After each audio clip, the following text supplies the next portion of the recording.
ভোরের আলো তখনও পুরো জেগে ওঠেনি। আকাশটা হালকা নীল, তার ভেতর সোনালি রোদ গলে পড়ছে ধানক্ষেতে। চারপাশে শুধু সবুজ, নতুন চারা, ভেজা মাটি আর জলের চকচকানি।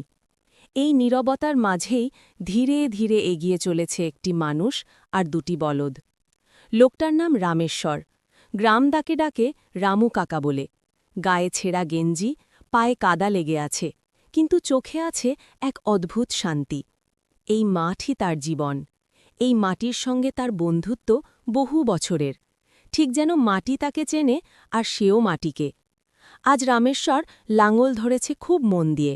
বলদ দুটো তার কথায় চলে, তার নিঃশ্বাসের ছন্দে হাঁটে। যেন মানুষ আর পশু নয়, সবাই মিলে একটাই শরীর, একটাই প্রাণ। মাঠের একটু দূরে আরও মানুষ কাজ করছে, কেউ চারা রোপণ করছে, কেউ জল ছাড়ছে। সবার মুখেই ঘাম, কিন্তু কারো মুখে বিরক্তি নেই, কারণ এরা জানে এই কষ্টের ভেতরেই লুকিয়ে আছে আগামী দিনের ভাত। রামেশ্বরের মনে হঠাৎ করে ছেলের কথা আসে। শহরে কাজ করে সে, বলে, বাবা, এই কাদামাটি আর পারি না, শহরে থাকো, বিশ্রাম নাও। রামেশ্বর হালকা হেসেছিল সেদিন, কিছু বলেনি। কি বলবে? এই মাঠ ছাড়া সে কে? এই জমিতেই সে বাবাকে দেখেছে শেষ নিঃশ্বাস নিতে। এই জমিতেই তার মা ভাত রান্না করে খাওয়াতো মাঠে বসেই। এই জমির জলেই তার ছেলের প্রথম হাঁটা, প্রথম পড়ে যাওয়া। বলদ দুটো একটু থামে, রামেশ্বর মাথায় হাত বুলিয়ে দেয়। চলো রে, বলে সে, আর একটু। জল ভরা আইলের ধারে দাঁড়িয়ে সে একটু থামে। বাতাসে ধানের গন্ধ, দূরে তালগাছ, নারকেল গাছ, সব যেন দাঁড়িয়ে আছে নীরব প্রহরীর মতো। এই দৃশ্যের দাম শহরের কোনো দালান জানে না।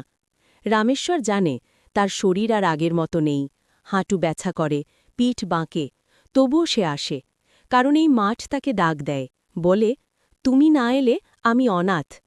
হঠাৎ পাশের মাঠ থেকে এক কিশোরের হাসির শব্দ আসে। সে নতুন চারা লাগাতে গিয়ে কাদায় পিছলে পড়েছে। সবাই হেসে ওঠে, রামেশ্বরও হাসে। সেই হাসির মধ্যে ক্লান্তি নেই, আছে বেঁচে থাকার আনন্দ। সূর্য একটু ওপরে উঠেছে, আলো এখন তীব্র, কাজ থামবে কিছুক্ষণ। রামেশ্বর লাঙ্গল ঠেস দিয়ে দাঁড়ায়, বলদ দুটো জাবর কাটে। সে আকাশের দিকে তাকায়, মনে মনে ভাবে, হয়তো একদিন আমি থাকব না, কিন্তু এই ধান থাকবে, এই মাঠ থাকবে, আর কেউ না কেউ আবার লাঙল ধরবে। এই ছবিতে যা দেখা যায় তা শুধু চাষের দৃশ্য নয়, এটা মানুষের লড়াই, নীরব লড়াই, কথা না বলা ভালোবাসা, মাটির সঙ্গে মানুষের চিরকালের সম্পর্ক। যেখানে শহর ছুটে চলে, সেখানে গ্রাম দাঁড়িয়ে থেকে পৃথিবীকে খাওয়ায়। আর রামেশ্বরদের মতো মানুষরা নিজেরা না খেয়েও আমাদের জন্য